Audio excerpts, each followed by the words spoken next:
asalaamaaleykum wa rahmatullah mbokku Kaffrine mbokku Ndoukoumane mbokki Sénégal yëpp man Souleymane Ba porte-parole Daarul Muhibina bu Ngodiba maa leen di nuyu di leen gërëm di leen sant di leen wax ne bés ni ki tey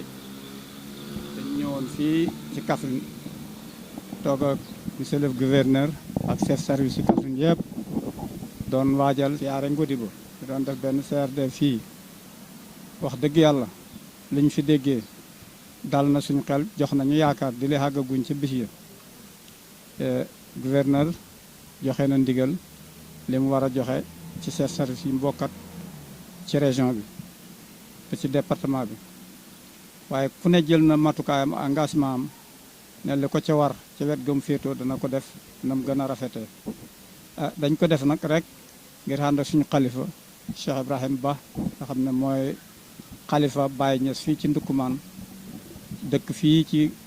Kaffrine ci région bi di doom joo xam ne it Sénégal bi yëpp mën nañ ko tiitaroo ndax doom moom ñaar su ko yàlla mayee njub may ko xam-xam may ko teggiin may ko xel mu xam fu muy teg tànkam ñi ko jur ñëpp war nañ koo tiitaroo te Sénégal la ko jur kon war nañ koo tiitaroo mu nekk koo xam ne ku sàmm la waaye nag ku xam ay xeeti xam-xam ci anglais ci français ci arabe ak ci wolof bi mu nàmp ak ci yeneen yi ko yàlla baaxe te benn bu ne rek mu mënoon di ci liggéeyam boobu tax na daj na Ndoukoumane waaye daj na Sénégal ba day dem ba États-Unis di ko defi te ñëpp xam nañ ko lii firnde bi rek état réew mi jël na ko ci lim yu bare bare di ko boole ci ñi nga xam ne ñoo yóbbu nit ñi màkk waaye yemu fa état jël ko def muy kaddi tribunalu Kaffrine loolu mu boole ko daara ji ko baayam jox nga xam ne moom lay sàmm te moom la baayam doon liggéey di jàng ak jàngale ak liggéey loolu itam mu def ci lu kawe suñ njort yaakaaroon nañ ne ñi bokkoon ak moom ci xàll bi di jàng wala ñi bokk moom ay diplôme foogoon nañ ne du kuy war a bay waaye day tawte day dem ci xàll ba di bay pour lum dundee ak lum dundalee njaboot gi ak lum dundalee mbokk yi nga xam ne ñi ngi ci gannaawam te seeni loxo jot seen gannaaw waaye xànd koog it ñun mën nañ koo seede ci lépp lu ko nit wërsëgalee balaa moo génn ci jataay ba mu nekk dana ko joxe gaa du ma wax ci yenn kii waaye nekkut kuy dundee taalibe yi waaye kuy dundal taalibe yi la nekkut it kuy dundee réew mi waaye kuy dundal réew mi la ndax képp ku ko jege rek xam nga ne Cheikh Ibrahima mi lu mu xam mu dem daf koy joxe ku ñeme joxe la ku ñuy yërëm ci lu bari fekk na moom loolu yëpp wax dëgg yàlla tegu ko fenn xeeb na ko sax ñaareel ba baayam doon kilifa goo xam ne xamoon naag ñëpp jàmm ci Ndoukoumane amul benn tarix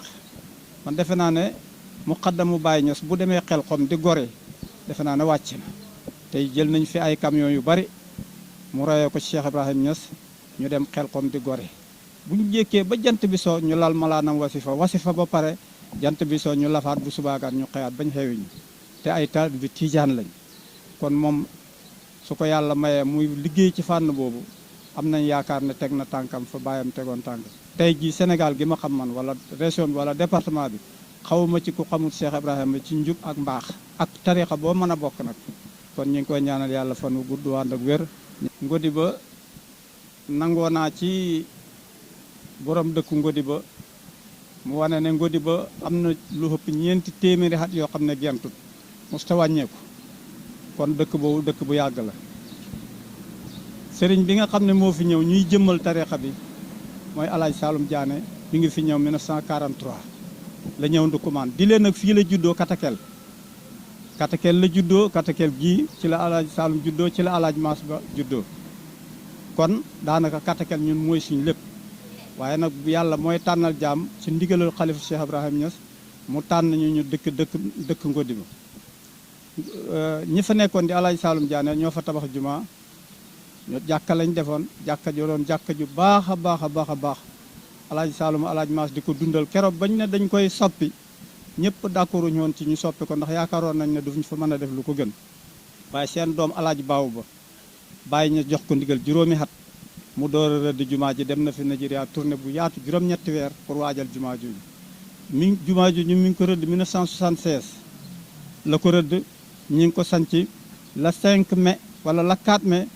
1990 loolu moo jonjoog moom di ko def ba loolu xàgg yore daara yore jàngale yëg yëpp ñu koy roy ci ndigal Cheikh Ibrahima Niass ñoom ñëpp bi leen yàlla demee ci coobareem mu samp doomam nañ sampe woon ay maamam ak i baayam xalifa Baye Niass doomu Baye Niass di Cheikh Ahmad Tidiane ñëw samp ko ci Ngodiba kaala ko solal ko mant digal mu xaddam yëpp ñu jaayanteeg moom loolu la def tekk na jàngi na la mu war a jàng am na xam-xamu arab am na anglais am na France te loolu lay utiliser ci jamono jim ne mu nekk nag koo xam ne ni ma waxoon li ma njëkkoon a wax rek ñaanu baayam la dafa am benn waaye bu ne moom man de Cheikh Ibrahima Ba moo ma gënal Baye Alaaji Baabu ñëpp ne hé la ilaha yow li nga wax rëy na di mu ne dee rëyut de ñu ne ko mu ne Baye Alaaji Baabu moo doon ñaan doom ju ko gën yàlla nangul na ko kon kay Cheikh Ibrahima gën Baye Alaaji ma ne waaw wax nga dëgg de kon loolu itam xam na solo amaa daal li ma bëgg a wax du Cheikh Ibrahima du nit koo xam ne dafay nekk nitu ordinaire nit la koo xam ne ku ànd ak moom rek gis nga ci sa bopp te bëgg a gis sa bopp dana la jaral nga dem ànd ak moom du la jay te dana la dimbale te dana la digal ku xam mboosóor it ku koy dox doo ànd ak moom loolu moom na leer ak ku mën a doon nag mun tànd ak yow ci loolu nit la ku réew mi doyloo suñ la defee fukki at ak juróom-ñeent wala lu ko jege nga yóbbu nit ñi màkk bokk ci commission pèlerinage nga bàyyee ko fa ñu ne la defal sa CV nga def sa CV ñu nommé la kadi tribunal Kaffrine gannaaw boo déposé say CV kooku réew mi xam nañ ñaareel ba nag kenn ci ministère yi ne ci réew mi umpale wu Cheikh Ibrahima kenn même président de la république bii ñuy wax xam na kii Cheikh Ibrahima kan la kon nag loolu suñ fierté la ñun suñ tiitar la ñun waa Ndoukoumane ñun waa Sénégal waaye rawatina Kaffrine di gërëm gouverneur bi nga xam ne tey moo choisir lii pour jàpp ci mbir mi mu jëm kanam ndax mbir mi lépp lu ci baax rek Sénégal la koy jëriñoo dal na ci bu baax ndax ki ko santaane muy gouverneur ki laaj collègue am yu nekkat yëpp ku ci defutoon dara dana la wax ne daaw bañ defee nangam defoo koon mais ren ñu ñëpp wax nañ dëgg-dëgg ñi ngi gën a gërëm nag ñëpp waaye nag waa Sénélec yi defoon daaw gouverneur gërëm na leen gis ngeen dégg ngeen li xalifa bi wax waa santé engagement bi ñu jël ak li ñu wax itam am na solo lool kon dama ne daal dëggal naa ñëpp ñi fi wax feeg ba ñuy rombee bis ba nag ca la ñuy xamee waaye li ñu wax ñun gëm nañ ko suñu rombee bis ba nag lépp loo xam ne xamu ci it danañ xam ragal yàlla gu xem ni ak mat gu xem ni ñu ne li ñu waxoon xamut waaye yaakaar nañ ne dana am incha allah ñu ngi leen di gërëm yaan waa rajo yi ak télévision yi nga xam ne teew nañ fii dëkk ak ñun ci gox bi ñu ngi leen di gërëm di leen sant di leen ñaanal yàlla rajo yi yëpp yal na leen yàlla soppi ay télé ba lu ñu bëgg a xool ci biir Kaffrine man ko jëlee ci yéen damay mbëmbastal nag ñu ngi leen di gërëm yéen ñëpp ak képp kuy tàllal microphone nit pour mu wax ci réew mi rek ñu ngi lay gërëm di la sant di ñaax nag ndaw yi ci biir réew mi ñu xam jàmm xam yar xam teggin asalaamaaleykum wa rahmatullah. C'est El Hadj Aliou Diané, membre du comité d'organisation de la grande ziara de Ngodiba, 66e édition. Bon, une satisfaction totale aujourd'hui avec tous les chefs de service sous la houlette de monsieur le gouverneur, monsieur William Manel. Nous avons organisé le CRD qui est à sa 2e édition de manière officieuse, mais de manière officielle avec la pandémie Covid On peut dire que c'est la première édition de CRD qui a été organisée par monsieur le gouverneur et sous l'égide de notre cher Khalif, Cheikh Al-Ibrahim, qui est le Khalif de Baye Niass dans le Ndoukoumane. C'est la 66e édition. Effectivement, ce que les aïeux érudits avaient fait ne connaissent pas de pas en arrière, c'est toujours en avance. Et c'est pourquoi, pour cette 66e édition, nous comptons avoir une organisation,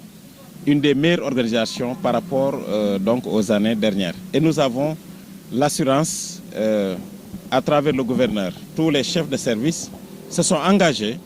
n'est-ce pas, pour mettre dans de très bonnes conditions les pèlerins. D'abord pour la sécurité routière et pour la douane, parce que c'est une ziara internationale. Il y a partout dans le monde, les gens vont arriver, donc au niveau des frontières. Il y a eu des engagements qui ont été faits. Sur le plan de sécurité alimentaire aussi, il y a des engagements qui ont été faits. Mais rappelons aussi que notre calife, c'est un producteur. Donc c'est un homme de développement,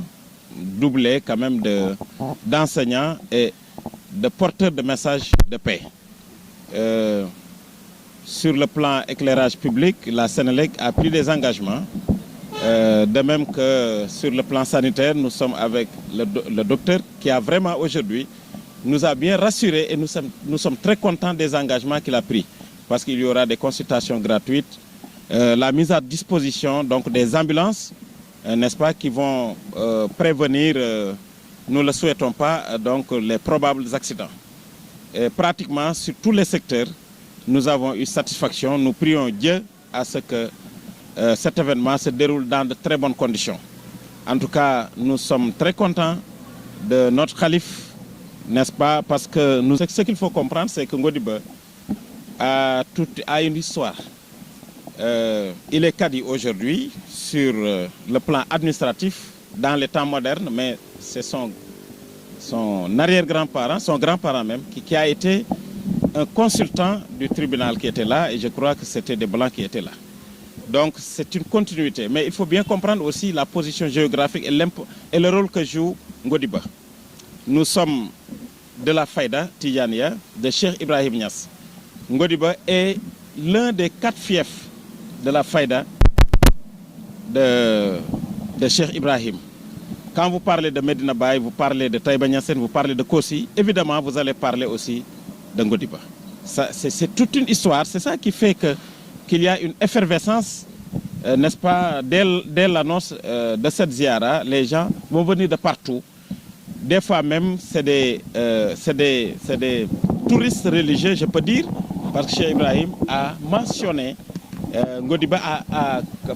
dit beaucoup de choses sur Ngodiba à travers ses écrits, surtout ce qui est le plus connu, c'est le Rihl Conakry, où Cheikh Ibrahim a vraiment étalé les critères de ses compagnons, et ça continue jusqu'à présent. Donc nous avons aujourd'hui notre cheikh à qui nous implorons une longue vie, n'est-ce pas, une vie pleine de sens, et la réussite donc de tous ces projets. Et tous ces projets vont dans le sens de la stabilité, du développement de notre cher Sénégal. Je vous remercie. Alhamdulillah,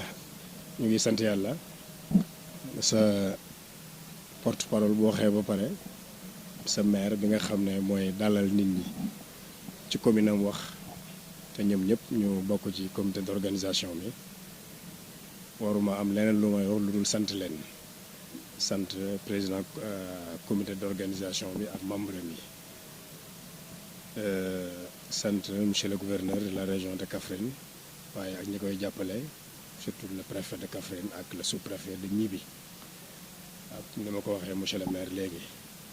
ziara bi le 7 janvier la juróom-ñaari fan ci mois de janvier 2023 fii ci Ngodiba ci commune bu Kayi arrondissement bu Gniby département bu Kaffrine. ñoom nag wax nañ li ciy xew ak li ci lépp li ci am ak fa mu commencé waaye man lenn rek laa ciy wax mooy ne man damay dalal sama kilifa sama xalifa sama wasila mooy le xalif général de la Fayda Tijaniya Cheikh Mouhamadul Mahi raisul ittihad al islami al ifriqi nga xam ne mooy xalif général de la fayda tijaniya mais mooy président de l'Union africaine islamique waaye di membre fondateur Ligue mondiale islamique moom mi war a jógee Medina Baye wàcc fii Ngodiba ni ko ay prédécesseur am daan defee Cheikh Ahmad Tidiane Cheikh Ahmad Dam Cheikh Alhaji Abdullah Cheikh Siri Aliou Cissé ak wéyjura mu tedd ak Cheikh Ibrahim Niass kon man ziyaara bi buñ tuddutoon baatu ziyaara bi ma ne Cheikh Mouhamadul Mahi al xalifa xalifatu sahibul fayda xalif général de la fayda Tidiane mooy ñëw Ngodiba le 7 janvier rek man mënoon naa yem foofu moo tax bu 17h jotee taalibe yeeg soppe yeeg ñëpp nañ génn te dégg nañ li gouverneur wax ndigal li mu joxe sëriñ bi départ ñëw incha allah arrivé plus tard 18h dajeeg taalibe yi man mën naa yem rek ci loolu sax bañ a sox wax ziyaare waaye am na sama sëriñ sama xalifa suñu xalifa ñun ñëpp di suñu wasila mooy wàccaat Ngodiba ni mu fi daan wàccee incha allah bu 17h jotee fii mu Cheikh Mouhamadul Mahi ñu ngi ko ñaanal yàlla may ko kattan waaye war a fegoo ak l'imam ratib wala al imamul akbar Cheikh Ahmad Tidiane Cissé ñëpp xam leen daan leen gis fii ci ziyaare bi ni ñu ko daan defee noonu lañ koy defee man su ma yemoon foofu rek ne kon man wootewu ma ziyaara wootewu ma waaye maa ngi woote ne nit ñi ñëw dimbale ma ci suñu xalifa suñu wasila Maulana Cheikh Mouhamadul Mahi Maulana Cheikh Ahmad Tidiane Ali Cissé ñu dalal leen ñu ñaanal ñu yàlla ni ñu daan ñaanale ñaanal yàlla région bi ñaanal yàlla Sénégal ñaanal yàlla président de la république ni ma ko waxee léegi pilote bi dawal avion bi nañ ko ñaanal yàlla mu am jàmm capitaine bi dawal bateau bi nañ ko ñaanal yàlla mu am jàmm chauffeur bi dawal oto bi nañ ko ñaanal yàlla mu am jàmm ba oto bi teer ci jàmm ci buntu boobu ñu ngi koy ñaanal moom président de la république son excellence Macky Sall yàlla defal ko jàmm daa iman wa abadan yàlla defal ko li mu bëgg ci Kaffrine yëpp loolu laay wax d'abord waaye li mu bëgg ci Sénégal yëpp yàlla def ko ndax gis nañ ñun kat Kaffrine réalisation yu bëree bëri yoo xam ne dañ daan jógee fii dem Kaolack wala dem Dakar sama gannaaw rek yaakaar naa ne hôpital baa ngi nii keroog bi mu koy inauguré ñun ñëpp ñu ngi teew ba démb ci guddi rek sama njaboot yóbbu naa leen fa 4h du matin foogoon nañ ne la amoon ma waaye bañ demee fekk fa lépp fekk fa service yi fekk ñuy liggéey tali bii nga xam ne ca jamono Blaise Diagne la woon léegi gis ngeen ko mu ngi ñëw ba diggu Ngodiba te mu doon lu xam ne sama wéyjur bu toogaan ak administration bi naan leen tali baa ngi nii nag ñun kukk kon ñu koy sant moom ak son premier ministre ak le ministre de l'intérieur waaye di ko jaarale ci ñi nga xam ne ñooy administration locale surtout rawatina gouverneur maa ngi sant ñëpp di gërëm ñëpp. ñaan yàlla defal jàmm di leen sant yéen presse bi Walfadjri kenn mënta fàtte le directeur général fa Sidy Lamine Niass yàlla mayoon na ma ci moom ma jege ko mayoon na ma ci boppam jegeel ma boppam. invité na ay émission tànneef ci ñi ko njëkk a def ci Walfadjri laa bokk yaakaar naa 10 ans wala 15 ans tànneef def naa fa émission yu bëri mos naa toog ak moom 10 heures ba 14 heures Walfadjri kenn ñetteelul ñu yàlla mayoon na may fii ci bayaalu Medina Baye Niass bi yàlla boole ñu ci conférence ci digg bayaalu Medina Baye bi mu def ba pare jóg tàpp ma ne ma di courage maa ngi lay ñaanal yàlla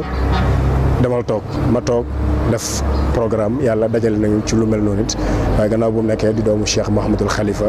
ñi nga xam ne mooy taw Maam El Hadj Abdoulaye kon ñu ngi gërëm waaye surtout yéen ñi nga xam ne gën a ñëw ànd ak ñun ci liggéey bi waaye maa ngi gërëm it waa Daarul Muhibbin TV Mbay mi nga xam ne mooy télé Daarul Muhibbin mooy suñu télé ci YouTube bi ak yëpp daal presse bi yëpp yaakaar naa ne tey presse bi moom ñëpp a ngi fi ñu ñaan yàlla defal ñu jàmm yàlla defal ñu tawfiq salaamaaleykum wa rahmatullah